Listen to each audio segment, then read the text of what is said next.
My father always said money shows who you really are. I used to think he meant hard work, discipline, maybe integrity.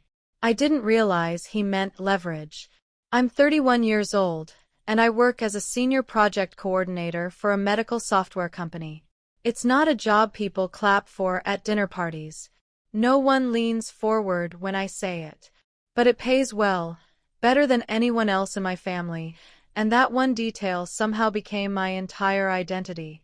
In my family, I'm not Lena the responsible one, or Lena who worked nights while finishing her degree, or Lena who moved out early to survive.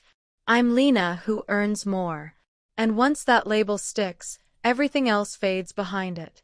People assume earning well feels like freedom.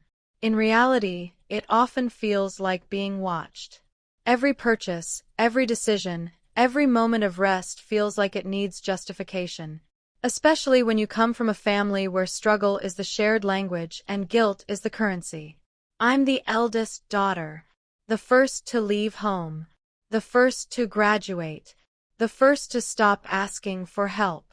Somewhere along the way, that turned into an unspoken agreement, I would be the one who catches everyone before they fall. At first, it was small things. Covering a utility bill, just this once. Helping my younger brother when his hours got cut. Paying for groceries when my parents insisted on hosting but quietly came up short. Each time, it came wrapped in gratitude. Each time, I told myself it was temporary. I didn't notice when gratitude slowly became expectation. My parents still live in the same house I grew up in. Same couch. Same chipped plates. Same arguments about money whispered too loudly behind closed doors.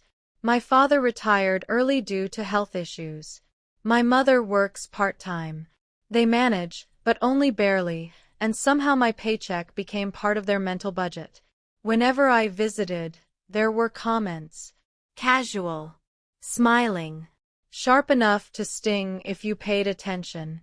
You're lucky, my dad would say, watching me set my phone on the table. You don't have kids, my mom would add. You don't really have expenses like we do. Lucky. As if luck was what carried me through student loans, skipped meals, and years of saying no to myself so I could say yes to stability. I live alone in a one-bedroom apartment I worked hard to afford. It's quiet. Clean. Mine. But even there, my phone followed me with reminders of what my family believed I owed them. Missed calls. Messages framed as jokes. Subtle emergencies that somehow always landed in my lap. I told myself it was fine.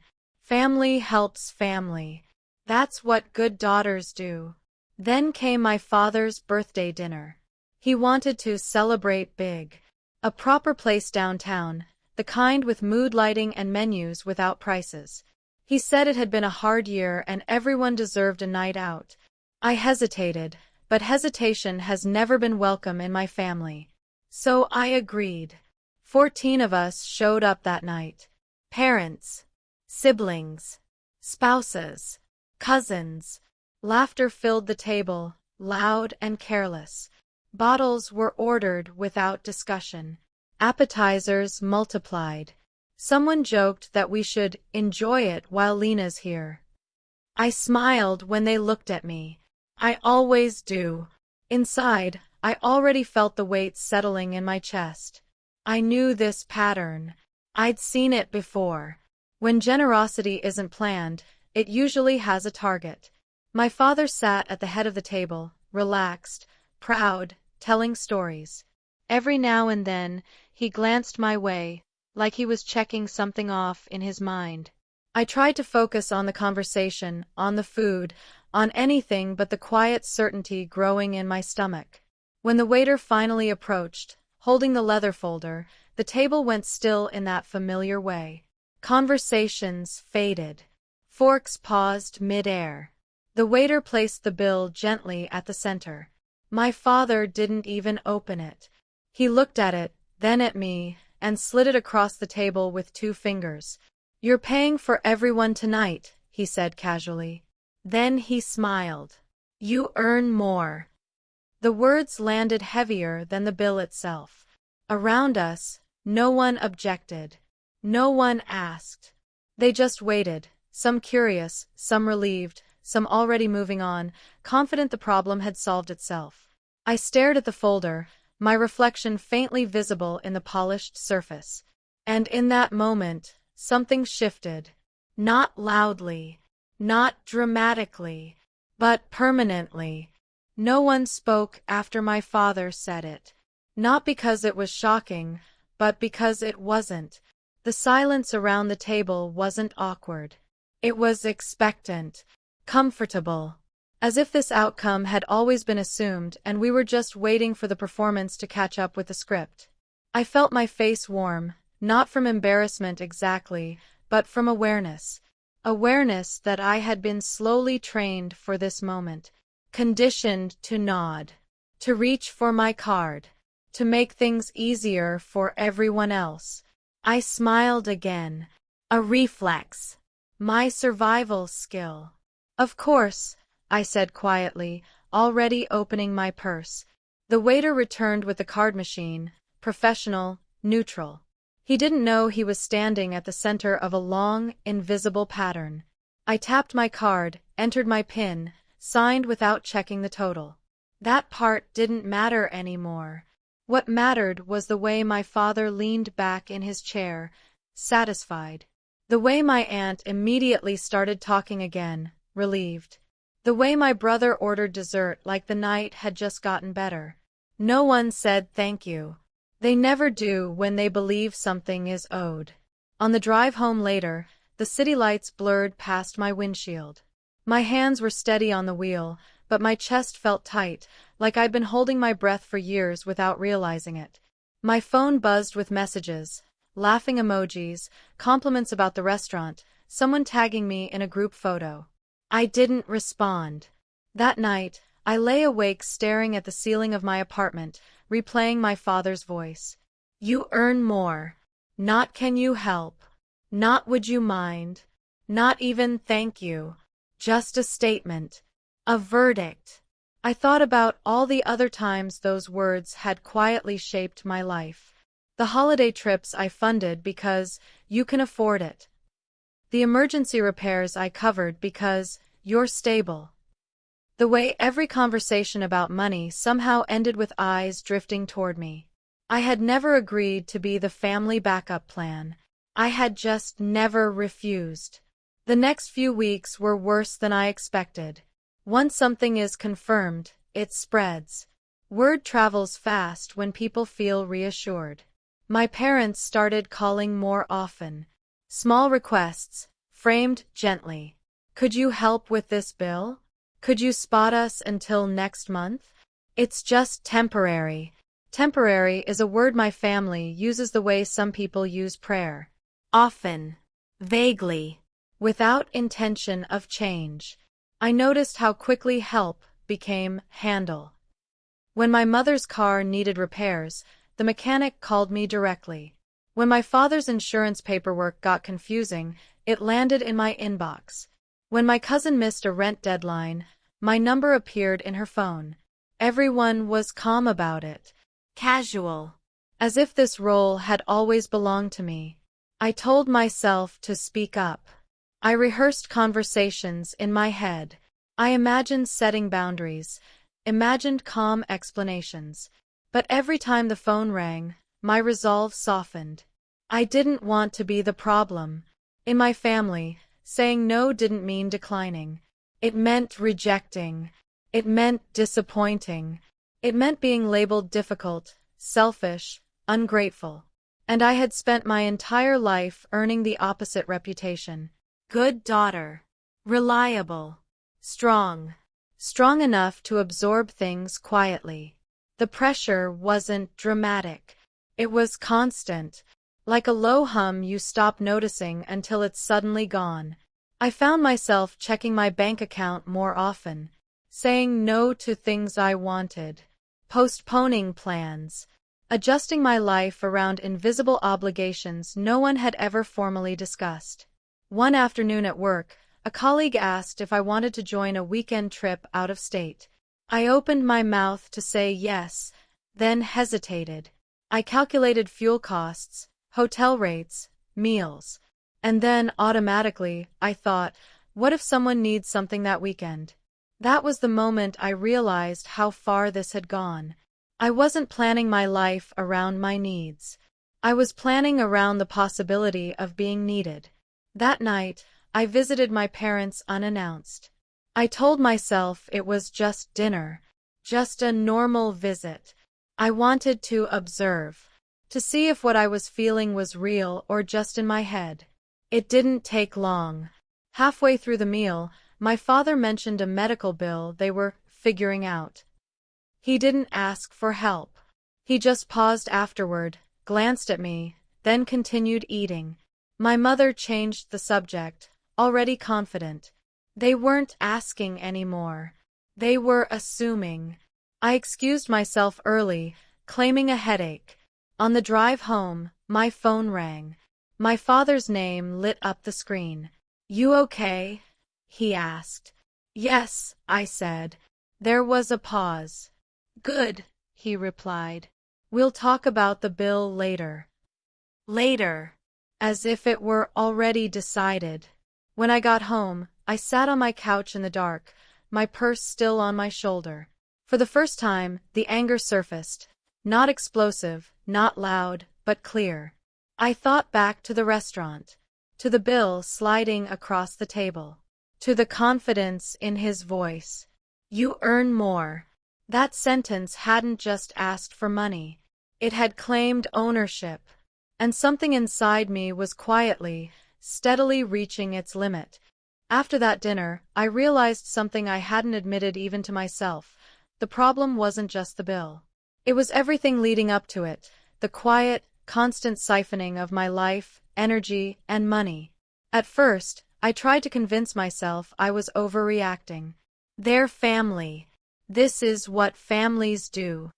But deep down, I knew that excuse had worn thin. Every request, every emergency that conveniently landed on my shoulders had been a brick in a wall I hadn't noticed growing around me.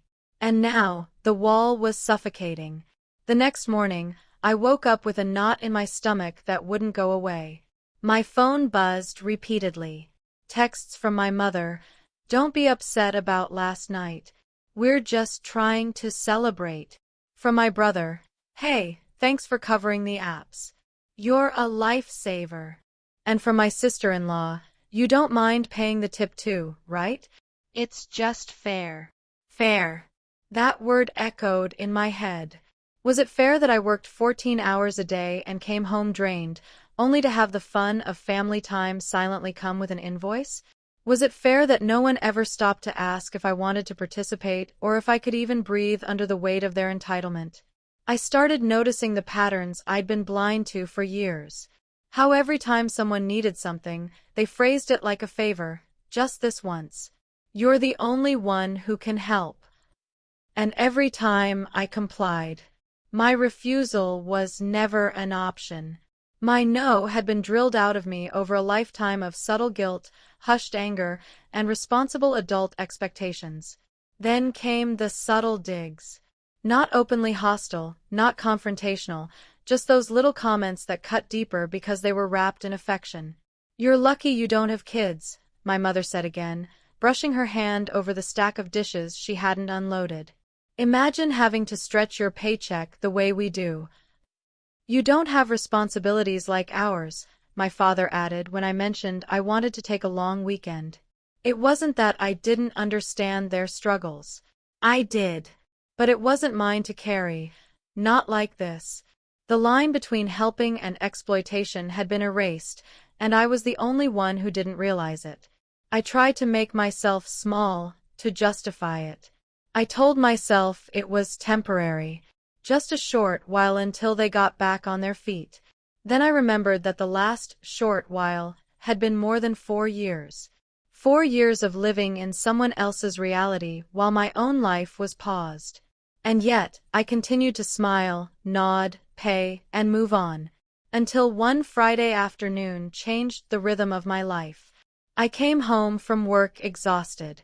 My heels clicked across the tile as I unlocked my apartment, ready for silence, ready for the comforting emptiness of a space that used to feel like mine.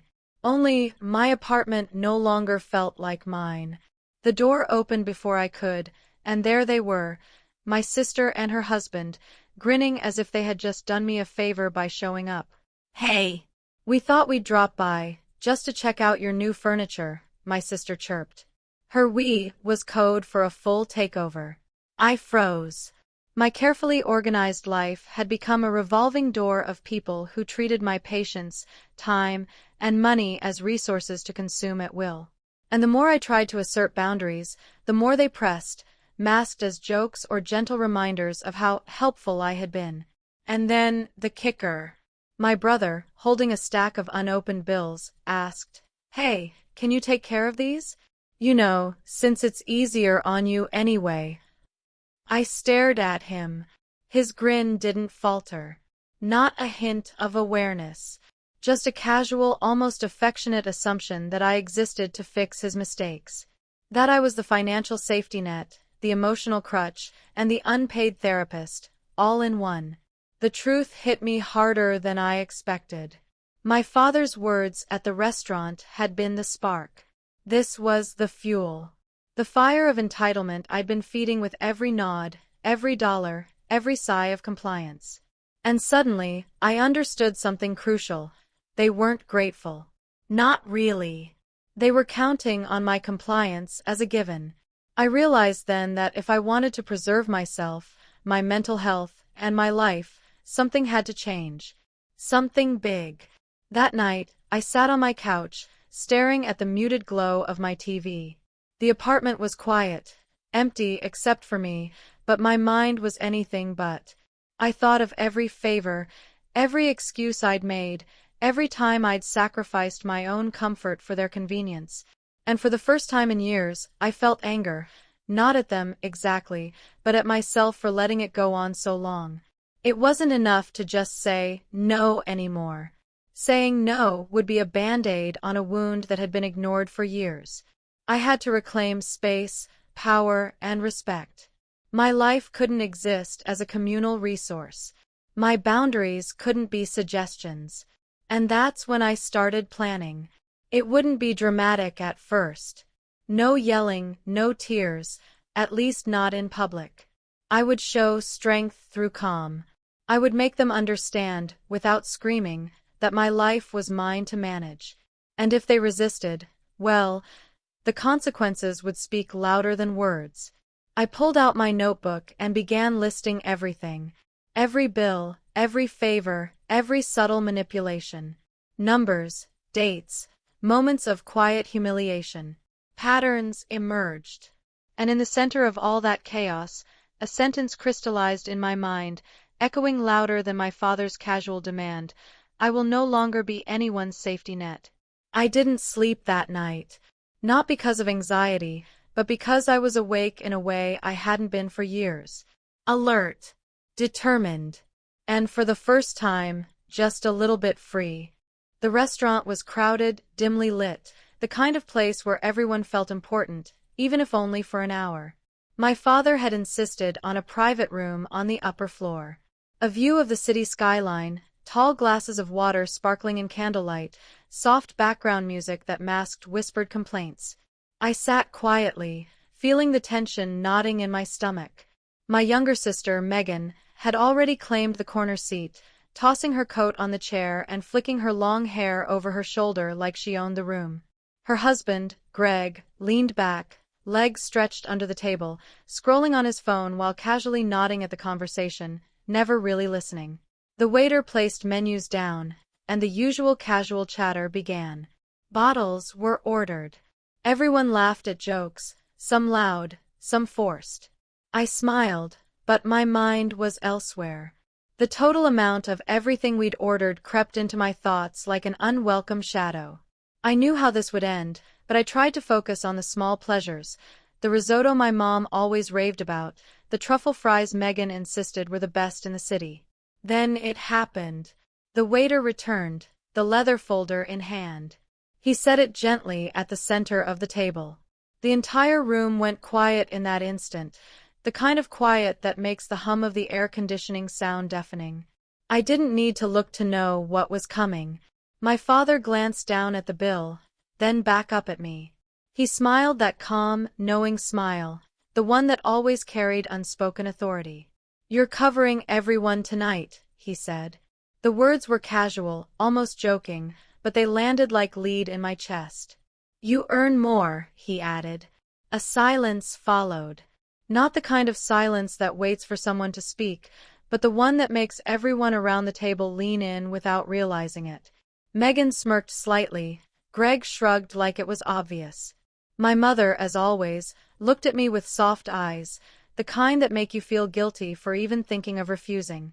I stared at the folder, willing it to open on its own, to reveal some miracle that would make the numbers smaller, make this request fair, make me powerless no longer. But of course, it didn't. I felt my chest tighten, my fingers clenching under the table. I had rehearsed 100 ways to say no, calmly, politely, without drama, but all of those options had always felt theoretical, never needed. Now, facing the silent stares and the casual expectation, theory collided with reality.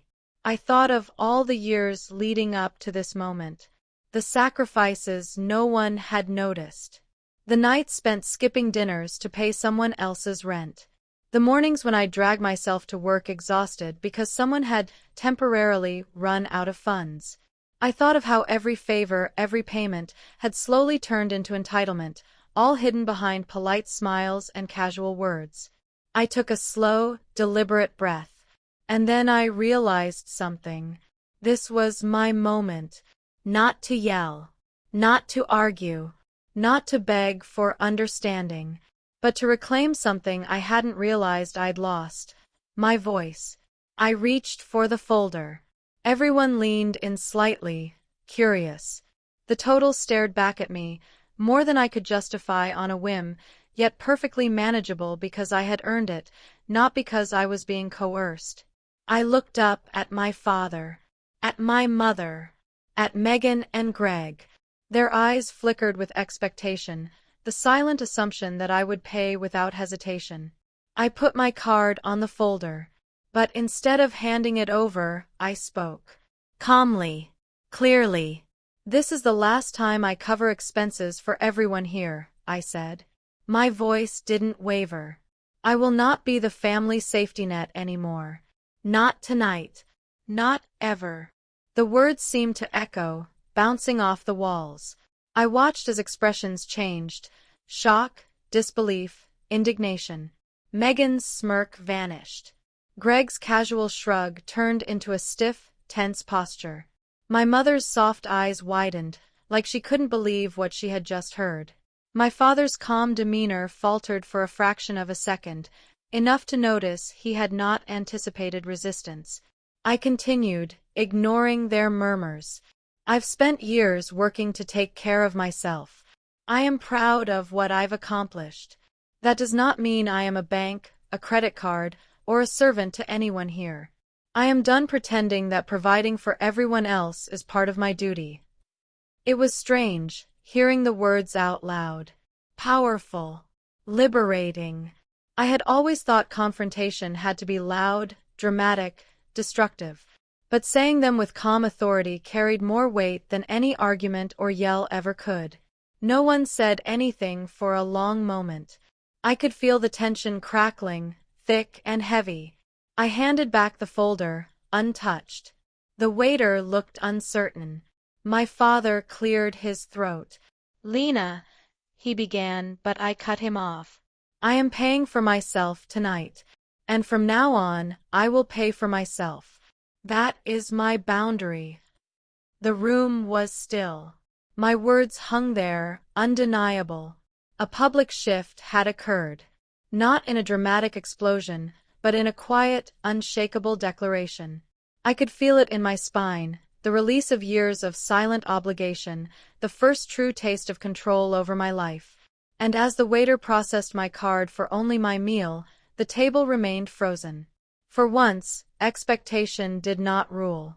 For once, my worth was no longer tied to the size of my paycheck or the approval of anyone else.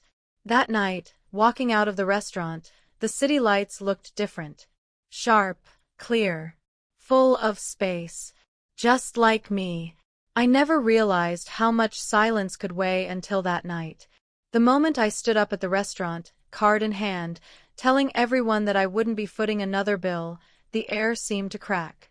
For a second, time froze. Glasses clinked somewhere behind me, but it felt distant, like I was hearing through water. My father's eyes narrowed, just slightly, but it was enough. My mother's jaw tightened. My siblings, Hannah and Jake, looked like someone had punched them in the stomach. The entire table had gone still. And I didn't apologize. I didn't smile. I just said it calmly. This is the last time. For the first time, I felt that strange mix of adrenaline and relief. I wasn't nervous. I was awake, fully aware of my own strength, even as their faces registered shock and fury. By the time we left, I could feel my phone vibrating against my leg. Multiple notifications. Group messages already exploding before I even reached the car. My mother's words were the first I read. "How could you embarrass us like that? This is your father's celebration, Lena. You've ruined it." I didn't respond. My thumb hovered over the keyboard, but I refused. Not this time. Hannah's messages arrived immediately after. "You're cruel. We're your family. How could you treat us like this?" And Jake, the one who usually avoids confrontation. "Control issues much, Lena?" I stared at the screen, realizing a pattern I'd ignored for years. No one ever checked if I was okay. Not once did a single message ask, "Are you all right? Are you upset?" It was all about their feelings, their embarrassment, their inconvenience. I breathed in deeply. And for the first time, I understood the truth my therapist had said months ago: you're not responsible for their choices. When we got home, my boyfriend Evan was waiting quietly. He didn't need me to explain. He just reached for my hand, his thumb brushing over mine in a quiet, grounding gesture. "You don't have to answer them," he said gently. "You did nothing wrong." I nodded. I still felt the heat in my chest, but for the first time in years, I didn't feel guilty. I allowed myself a small, shaky smile. The next morning, the texts kept coming. My mother called twice, leaving a voicemail in a tone swinging from hurt to fury, trying every tactic she knew. Guilt, anger, bargaining.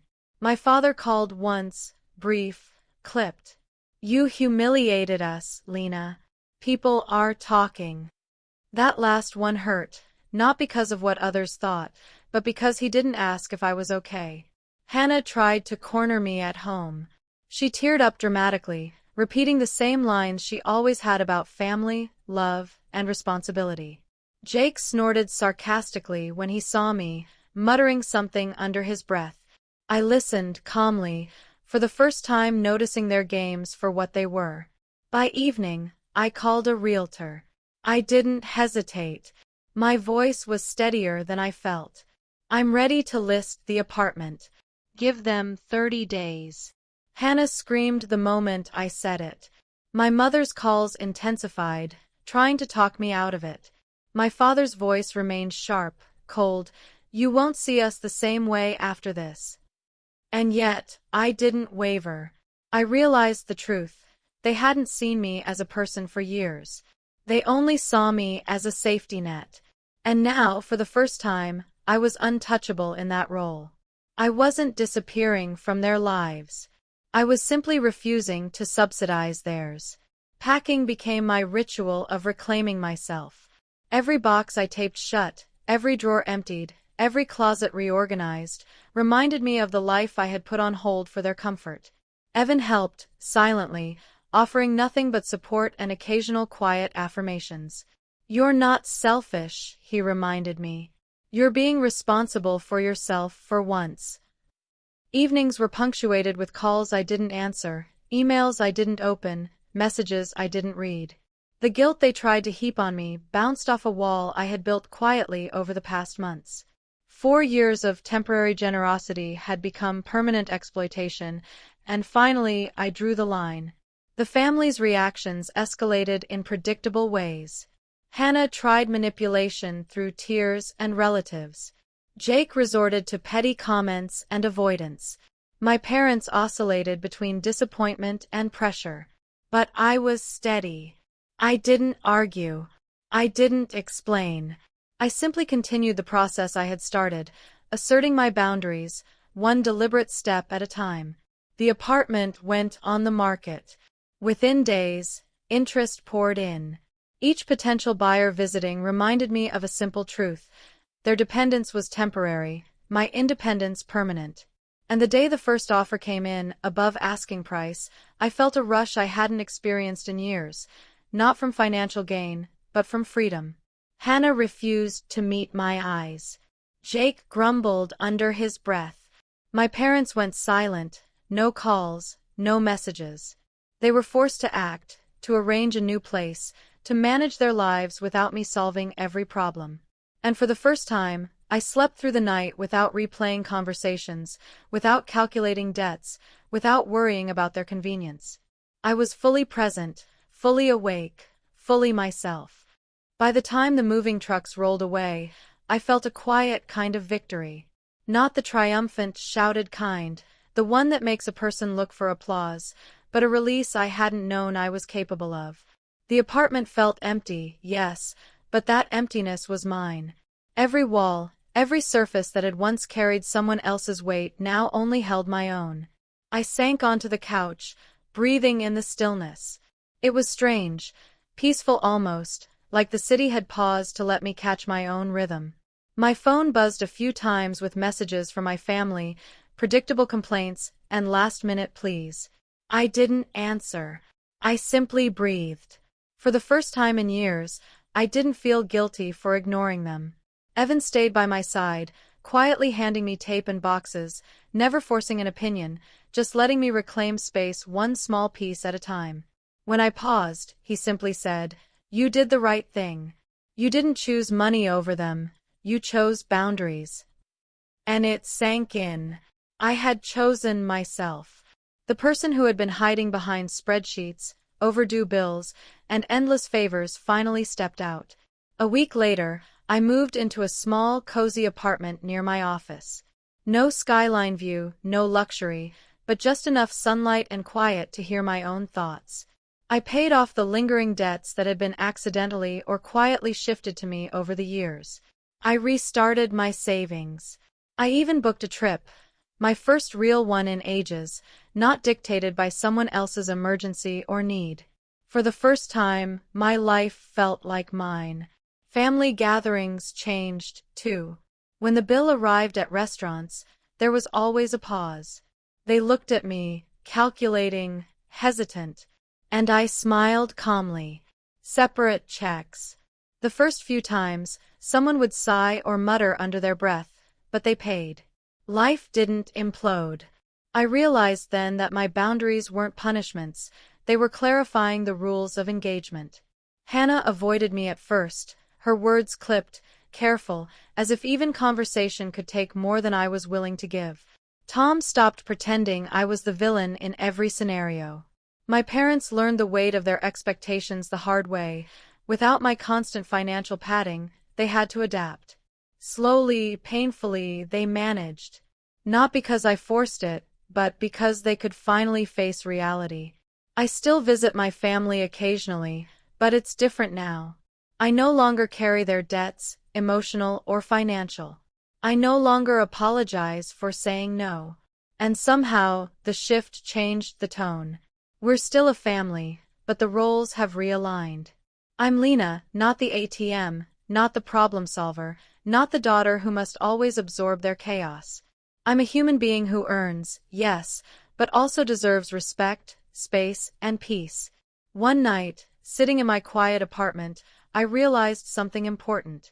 I hadn't lost anything by reclaiming my life. I had only gained autonomy, clarity, and the freedom to decide who gets my energy. Being needed doesn't equal being loved. Sacrifice doesn't equal worth. For years, I had believed the opposite. Now I know. I check my phone less. I rest without guilt. I invest in people who appreciate reciprocity. And the strange thing, my family, even with all their resentment, has had to reckon with me as a separate person. That is the most powerful lesson of all. I chose myself, and for the first time my life felt full, not because it was free from problems, but because it was free from manipulation. I didn't need to be the hero in everyone's story. I could be the author of my own.